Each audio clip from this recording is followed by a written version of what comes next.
My name is Emily McGlone, and I would like to share a story from when I was 22 years old and went scuba diving in Asia. I first fell in love with the ocean at a young age, growing up off the coast of California and watching the cliffs dive deep into the ocean. When I later traveled to Japan, I learned how to scuba dive, and this allowed me to explore a whole new world of marine life and to understand how much vast space is underwater, filled with coral reefs that create the ocean habitat. I remember sailing on the Peace Boat, which is an educational organization promoting sustainability, as we traveled to remote islands, watching the sharks from below in Tahiti or the gigantic manta rays that seemed larger than life off the coast of Bali. I can never forget the experiences I had sailing on the high seas and feeling that we are all part of this large ocean. My earliest memory of being in the sea is with my grandfather. I remember him holding me. I was about 6 or 7. We were far out, but the water was still clear, so clear that I could look down and see my grandfather's feet wiggling in the sand. The Caribbean Sea is warm and soothing. The waves are not too rough. It's comforting. And I remember, as I was being held by my grandfather, that we looked back to the shore and I saw so many family members, so many of us connecting, having fun, frolicking in the water. And so the sea has always been to me the source of connectivity. It's what brought my family together. My name is Emma. So it was July 1st, 2007, and I was in Tulum, Mexico, beautiful Mayan Riviera. I was there with a few girlfriends to celebrate my upcoming birthday, and my greatest wish was to get to see the mama loggerhead sea turtles come in to lay their eggs. There was a full moon, and I was hopeful. We set out on the beach to walk the shoreline about 10 o'clock, and about 10:45, we spotted our first mama dragging her heavy body out of the ocean. She was purposeful and seemed oblivious to our presence, so laser focused. She found her spot, the perfect spot where she was going to lay her eggs, and began to dig, and the whole process took her about 45 minutes. She created her nest, laid her eggs, covered them over with sand, turned around and drug her weary body back into the ocean, and she never looked back. 10 years old, I remember we had a small sailboat with my father, and we were spending so much time in the ocean, sailing. It was so peaceful, so full of peace, energy, calm. It was everything in a very single moment. And that's what the ocean offers to us. In its infinity, there is a singularity of everything.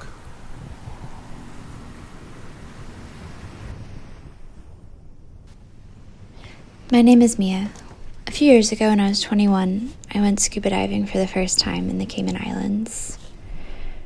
I was definitely nervous at first after a quick briefing, but then when I was under, I was overcome by feeling very comfortable and natural in the water. It felt free, and as we began to swim, I saw so much underwater beauty, so full of life, and the water felt warm and gentle.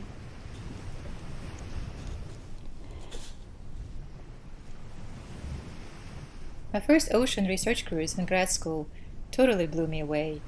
The sounds, the waves, the smell, the ever-changing color of water beneath us. And being an ocean model at that time, my idea of the ocean was this colorful numerical mesh with all ocean basins feeding to my laptop screen. So seeing this living and forceful element in real life, it was a very humbling experience. Hi, my name is Silvia Cantu. I am 23 years old and I am from Monterrey, Mexico. One of my most meaningful ocean experiences happened in February of 2019, when I joined Peace Boat's 100 Global Voyage as a youth ambassador for the United Nations Sustainable Development Goals. Together with other 6 amazing young activists, I arrived in Ushuaia, Argentina, and spent the following 10 days traveling north towards the city of Valparaiso in Chile. That was my first time in the Patagonia region. I had never seen a glacier before, or been at a fjord like the ones we saw during the trip. It was an amazing experience to see so many people gathered on deck, excitedly waiting for the ship to get closer to a glacier. People smiled, hugged, danced, some even cried. I remember feeling an overwhelming sense of curiosity for all those marine and land ecosystems, and I couldn't help but wonder whether that would be the last time I could see them in such shape. After the trip, I felt like something within me had changed. The glaciers had humbled me and reminded me that our work as young activists must never stop, for the consequences can be devastating. Okay, I'm recording already. Okay, so you go. I'm Paula. And I'm Ivona. And we're here to talk about a meaningful ocean experience. So I was actually just thinking about this, and I would say the first research cruise I ever went on the RV Gyre. I want to say it was like 1992. There, I just dated myself.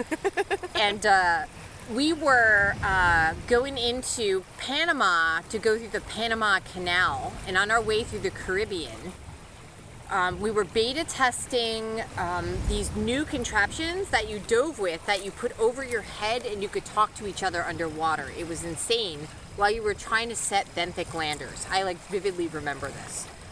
But we were just about to pull out of the water, and we got a warning. This is long before GPS and better weather forecasts, and a Category 5 hurricane was on us in hours. And we wound up pulling up stakes and sitting on the back of the gyre and sat in 30 footers for 3 days. And it was the most hellacious ride of my entire life. I remember pulling into Panama and San Cristobal in the Panama Canal when it wasn't so safe to be there, and getting out of there really fast. And all you could think about was riding into Panama, how majestic the mountains looked from the canal, how incredible the ocean was that literally just destroyed us, and how beautiful the waves were in the ocean life afterwards. And the other thing I remember is the back deck was completely filled with birds looking for a place to rest in the Caribbean while we were sailing through there trying to make our way to the canal. But it was incredible, and it was moving, and it was scary as hell at the same time. How about you? Okay, mine is a little bit shorter. Sorry. So no, it's cool. That's how it goes. So I've been to research cruises that had good ones, that had bad ones, but my most meaningful memory is pretty much sleeping on my grandpa's boat. So small island in Croatia. He had a teeny tiny boat that we call Gaeta, and it's something that, when I was a kid, my mom and him would go fishing, and I would just pass out, and it's just that rocking of the ocean and the sound and the smell and everything. Just, I think, when you put all the oceanographic cruises, that's the most meaningful lifetime experience. So I was I think that started when I was maybe 3 months old. And That's awesome. Yeah, no. It was very early, and then it went, I don't know, throughout my whole childhood, at least during the summer while I was there. So there was, so 1977 would be when I was 3 months old, and then it went pretty much to 1983, probably 85, if not longer than that. Yeah. So what's the next question? No, you know what? That's awesome. So the other thing about that is that just the smell of the salt air. You could think about that. Exactly. You could be anywhere. This is something that smell of the salt air is something I can visualize. There's not too many smells that I can visualize, but the salty air, the ocean. Because one of the questions is the 3 things that connect us about the ocean. Yeah, and the 3 things that describe the ocean. Yeah. It's salt. Oh. It's that salty smell that. And you cannot feel it you can feel the smell when salty smell when you're close to the ocean, but when you're actually on a boat in the ocean, in the boat that has spent lots of time in the ocean, there's a smell. Is that smell it? Yeah, is it that you can close your eyes and smell it? Exactly. That's the part that's insane. And I agree. If there were 3 words that describe the ocean, scary, beautiful, and the salt. I mean, those things together, I have seen the ocean as our mistress at its worst. I have seen it at its most serene and beautiful, and definitely you can close your eyes and that salt smell, that can come right in. And even when I don't care where you live, you could live in the Midwest, you go to the ocean and that majesty just smacks you in the face. And those are pretty much the 3 words that I would use. Exactly. Like, first one is scary, because if you've seen a bad storm in the ocean, it's not something that you joke about. Like, and I always say the different oceans have their own different personalities. And I am from Mediterranean. Everybody's like, oh, Mediterranean is cute tonight. No, that thing go wild on you. But Pacific, of East. all the ocean, Pacific is the scariest one, but it's probably the most beautiful one as well. So like, it's scary, beautiful, and just that salt, that high concentrated smell of salt that is on these ocean going vessels that we go on, that's the smell. That's the ocean. You never forget that. No, yeah. ever. And then the last piece is, how are we all connected? I mean, I don't know what it is. I don't care where you live. I don't care where you're from. It's like something about the water just draws you to it. You can't stop yourself, I mean it. It's like, it's like you see the ocean, you want to live near it. I think it's something like, one of the most recent UN reports I read said that something like 45% of the population lives within like 60 kilometers of the ocean. And I don't, ask anybody what it is. It's just the need to be near something moving, serene. It almost makes you feel like it's where we came from. It's where we need to go back to. It's primordial. It is. That's it. It's primordial. That's the word. Yeah, and that's what it is. Yeah. So that's amazing. Yeah. And so if you've never been there, if you've never been to the ocean, travel as much as you can, go to as many oceans as you can, go to see as much water as you can. It'll change your life.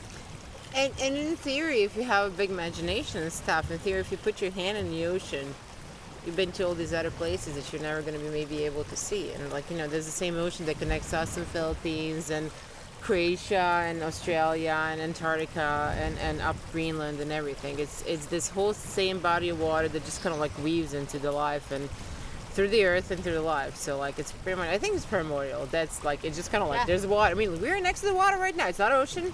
We're next to the water, and just because it makes us feel happy. So. And it's the ocean planet. Yep. And that's all there is to say. So thank you for letting us talk to you guys. Yep. Happy World Ocean Day. Bye. I grew up in Panama, a small and narrow country with access to both oceans within a few hours. Some of my most cherished memories about the ocean were going to the beach with my friends. They were all surfers. I remember admiring how fearless they were, swimming into these large and powerful waves and riding them back into the shore with such ease. These memories taught me a bit about courage and respect, seeing how they were able to conquer these powerful beasts with caution and without fear as they swam face on into the waves.